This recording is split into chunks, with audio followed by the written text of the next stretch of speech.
ஓம் Sri Sairam. September 5, 2024. சுவாமி வழங்கும் இன்றைய அருளமுதம்.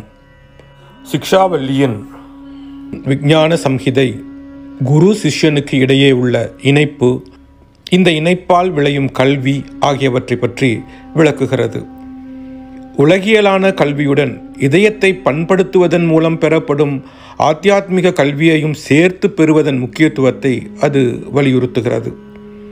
இந்த சம்ஹிதை ஒருவரது வாழ்க்கையில் நடந்து கொள்ளும் முறையை பற்றி சில அத்தியாவசியமான போதனைகளையும் வழங்குகிறது. எல்லையற்ற ஆசைகள் மற்றும் அர்த்தமற்ற ஏக்கங்களால் பீடிக்கப்பட்டுள்ள மனித குலத்திற்கு சம்ஹிதையில் உள்ள புனித கட்டளைகள் கலங்கரை விளக்கங்களாக ஒளிவிட்டு பிரகாசிக்கின்றன.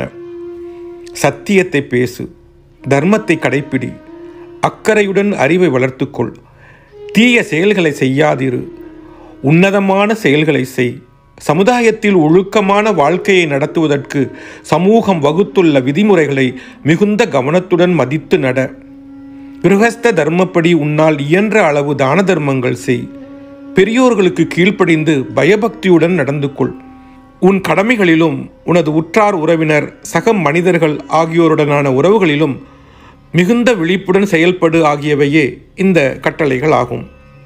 தெய்வீக அருளுரை, நவம்பர் 22, 1984. ஆசிரியர்கள் நாட்டின் வழிகாட்டிகள். ஒளிமயமான எதிர்காலத்திற்கான ராஜபாட்டையை அவர்களே அமைக்கிறார்கள் என்கிறார் பகவான் ஸ்ரீ சத்திய சாய் பாபா. ஓம் ஸ்ரீ சாய்ராம். ஓம் ஸ்ரீ சாய்ராம். ஓம் ஸ்ரீ சாய்ராம்.